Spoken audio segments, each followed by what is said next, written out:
Fala pessoal, tudo bem? Sejam bem-vindos a mais uma resolução do nosso reforço escolar. Direto ao ponto, caso clínico. Você já me conhece, né? Vamos para o caso clínico. No caso clínico, bastante interessante que nessa primeira imagem nós tínhamos uma célula intermediária referência, nossa referência de cor, de tamanho do nuclear, de padrão de cromatina, de contorno, enfim.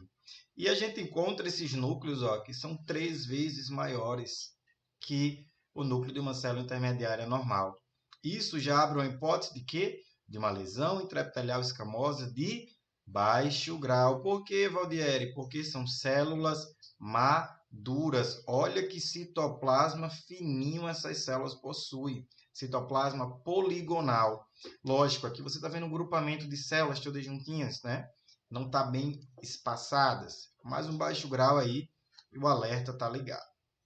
Aqui a gente fecha, tem certeza da hipótese desse baixo grau. A partir do momento que a gente encontra essa célula também escamosa poligonal, madura, citoplasma amplo, entretanto com o núcleo hipercromático. Esse aqui de baixo, você pode perceber que ele até está um pouco degenerado, né? Que aí a gente fica na dúvida se seria uma distribuição irregular de cromatina ou basicamente a degeneração nuclear. Essas células apresentam um grau de queratinização, tá bom? Mais informação apenas, mas de fato aqui são, vamos ver essa multinucleação. 1, 2, 3, 4, talvez 5 aqui, 6, um outro aqui embaixo, não é verdade? Uma coisa também interessante sobre essa situação, deixa eu ficar menorzinho aqui, sobre esses núcleos é a irregularidade de contorno. Ó. Aqui tem regularidade, né? Não é um núcleo redondinho, aqui tem regularidade, aqui tem regularidade. Então, tudo isso soma aquela primeira imagem, que nós temos aquele núcleo bastante aumentado. Lembrando que na citologia a gente soma os critérios citomorfológicos. Aqui eu já falei de tamanho, agora eu falei de tonalidade. O Adélio, você falou tonalidade, falei, ó. Compara esse núcleo com esse. Esse núcleo aqui, ó, ele é mais escuro do que a célula intermediária, a nossa referência. Então, nós temos a hipercromasia, temos irregularidade de contorno, temos multinucleação. Tá bom? Então, vários critérios que você pode avaliar aqui e ponderar de uma lesão intraepitelial escamosa de baixo grau, uma lesão de células maduras. Olha, eu nem li ainda as informações que essa paciente tem, tá? Eu estou aqui, peguei a lâmina e estou olhando aqui ela de uma forma aleatória. Aleatória não, né? Eu que selecionei as imagens. Então, aqui, o que é que eu percebo? Olha a hipercromasia novamente. Olha essa tonalidade mais escura. Tem 1, 2, 3, 4, 5 núcleos, multinucleação. Rogério, não seria uma célula madura, uma célula imatura, não. O citoplasma está dobrado. Vamos tirar as setinhas. Ó, ele está todo dobradinho aqui, gente, né?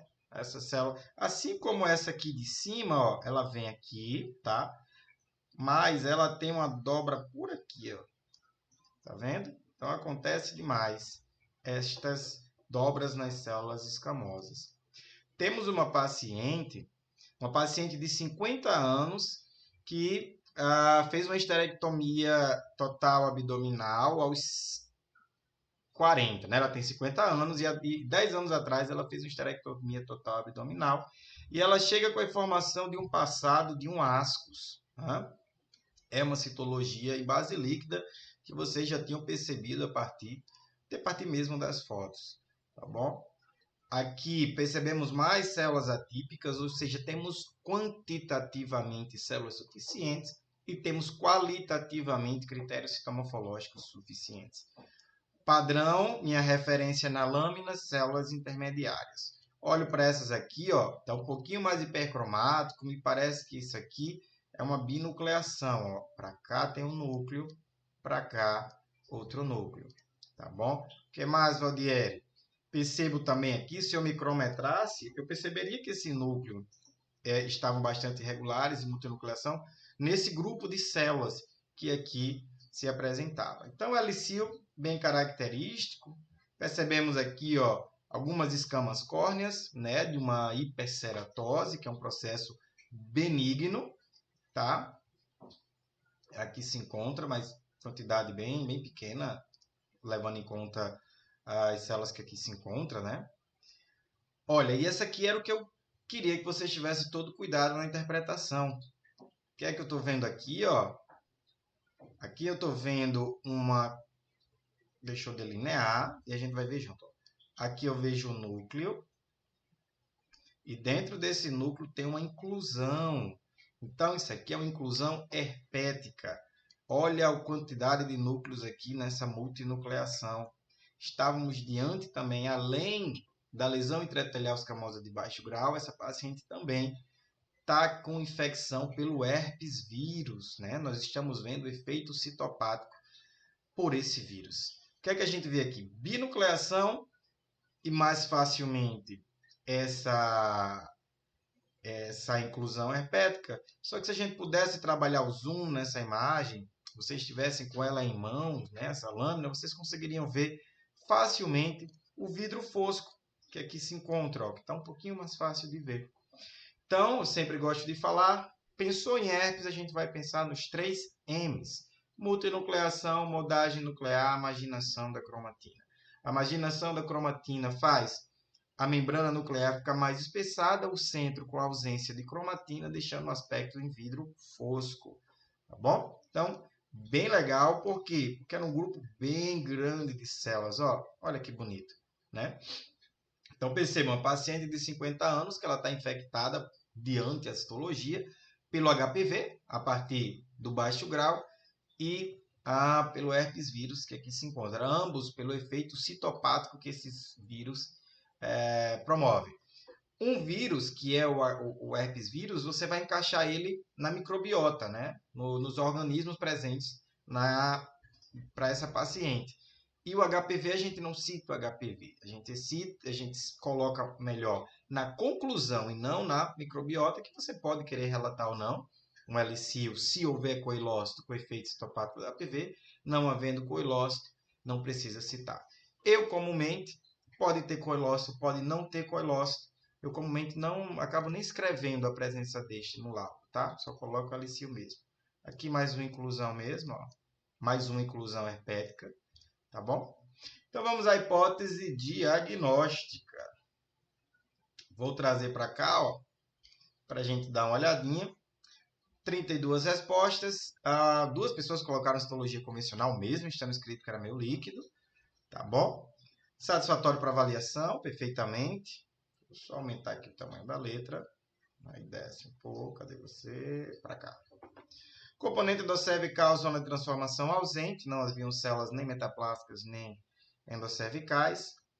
Tinha alterações ceratóticas, mas na minha concepção, a partir do momento que eu vou lidar, eu vejo uma lesão de baixo grau, é uma opção ou não colocar essa alteração ceratótica no laudo. Valdiari, fica errado? Não, não fica errado. Mas eu só sou econômico a esses achados benignos quando eu estou diante de algo mais grave.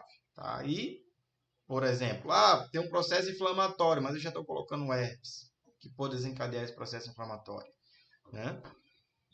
A minha forma de ver é essa. Então, inflamação, não, pode acontecer? Pode.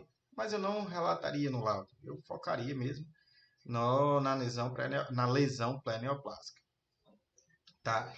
As células glandulares pós-esterectomia, não vi, né? Não tinha lá. Então, eu colocaria ausente. Alguém colocou aqui desconsiderar esse item, paciente não esterectomizado. Então, perceba que o HTA, que estava escrito lá no PDF, é esterectomia total abdominal. Tá bom? Então, ali ela não tinha mais colo, ela não tinha, ou melhor, não tinha mais útero e não tinha o colo do útero.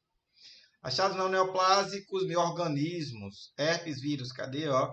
13 pessoas, somente 13 colegas perceberam de 32, né? E aqui colocou que a microbiota não possível de análise diante das fotos apresentadas, também 13 fotos. Aquela lâmina ela apresentava o herpes vírus e as alterações celulares consistentes com herpes vírus simples e apresentava também lactobacillus, que não ficou muito fácil de ver. Na primeira imagem, aquele grupo de células um pouquinho mais degenerado, o citoplasma mais fragmentado era devido a esse lactobacillus, tá bom? Mas não se preocupe. O que eu queria mesmo que vocês visualizassem era o herpes. Tá? Células endometriais, mulher de idade igual ou superior a 45 anos, ela não tinha nem endométrio, né? Não tinha útero. Então, não colocaria desconsiderar, mas não tinha na lâmina, tá? Então, aqui, tranquilo. A idade dos pacientes inferior aos 45 anos. Não, né, gente? 13 pessoas, era só ler lá que a paciente tinha 50. Conclusão, lesão intraepitelial escamosa de baixo grau faz o relato do herpes vírus. Então, vamos ver como é que a gente preencheria. Citologia em meio líquido. Adequação da amostra. Então, satisfatório para avaliação. Componente endocervical barra zona de transformação ausente. Tá? Não colocaria alterações ceratóticas. Depois a gente pode até simular como ficaria. Organismos. Tinha lactobacilos e tinha vírus herpes simples. E a conclusão, uma lesão intraepitelial escamosa de baixo grau. Lembrando, o paciente 50 anos, tá bom? E aí tem que ter o cuidado. Vamos supor que essa paciente ela não tivesse passado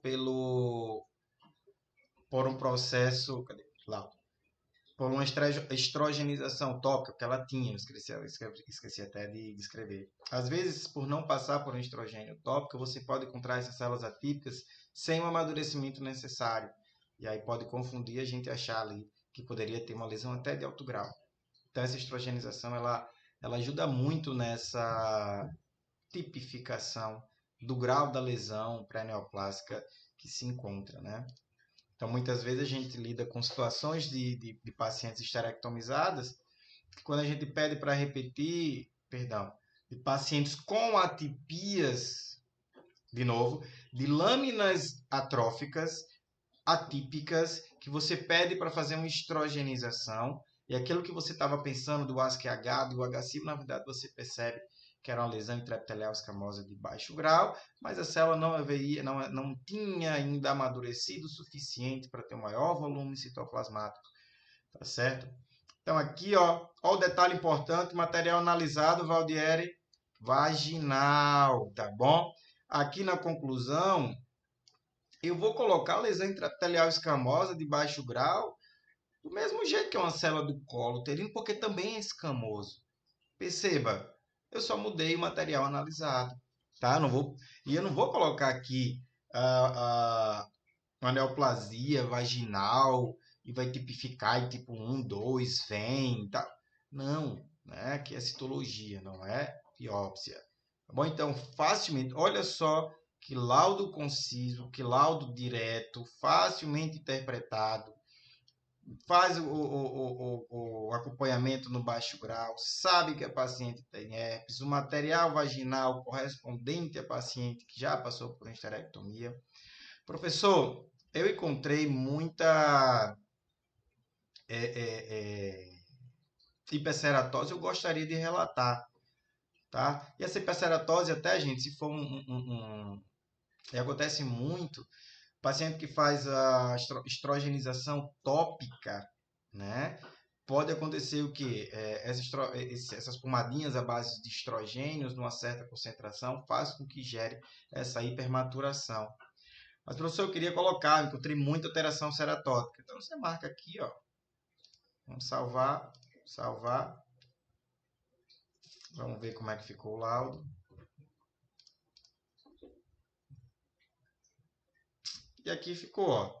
Ele tem os achados não neoplásicos, encontrou alterações ceratóticas e não mudou a conclusão. A conclusão continua sendo baixo grau. Tá certo? Professor, encontrei células metaplásicas, gostaria de citar. Estaria aqui, ó. Metaplasia escamosa. Você perceba que você tem um complemento da informação, não vai impactar no resultado final.